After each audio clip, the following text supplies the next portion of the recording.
যেতিয়া মই নিজৰ কৰ্ম অভিনয় আৰম্ভ কৰিছিলোঁ তেতিয়া মোৰ এখন ছবি কৰিছিলোঁ মন যায়। তেতিয়া মই সৰু আছিলোঁ, গোটেই মন যায় শ্বুটিং আমি ইয়াতে কৰিছিলোঁ। বহু দিনলৈকে আমি ডুমডুমাত থাকি ডুমডুমাই ষ্টেচনৰ এইখিনি ৰেলৱেখিনিত বহি বহি আমি শ্বুটিং কৰিছিলোঁ। খুব ভাল।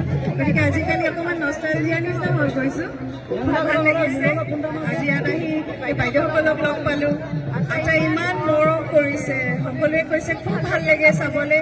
গতিকে আমি যেতিয়া অভিনয় কৰোঁ তেতিয়া আমি গম নাপাওঁ ৰাইজে আমাক ভাল পাইছে নে বেয়া পাইছে, কাৰণ আমি আমাৰ মাজত এই আপোনালোক আৰু আমাৰ মাজত কেমেৰা নামৰ বস্তু এটা থাকে। গতিকে আমি একো গম নাপাওঁ, কিন্তু এনেকুৱা অনুষ্ঠানখনত আহিলে তেতিয়াহে গম পাওঁ যে আপোনালোকে আমাক কিমান বেছি মৰম কৰে।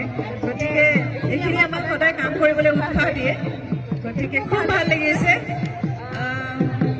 এইখিনিতে মই ইমান সুন্দৰ শোভাযাত্ৰা উন্মোচন কৰিবলৈ মাতি আনিছে। আপোনালোকৰ মাজত যেনেকৈ থিয় হ'ব পাৰে, মই খুব আনন্দিত। গতিকে মই আজি ডুমডুমাৰ মুকলি বিহু কমিটি আটাইকে মই ধন্যবাদ জনাইছোঁ।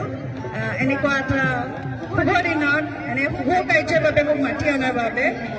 আৰু আজি আৰু বেছি পলম নকৰোঁ, বৰষুণ আহিব পাৰে। গতিকে মই এই শোভাযাত্ৰা উন্মোচন কৰিছোঁ।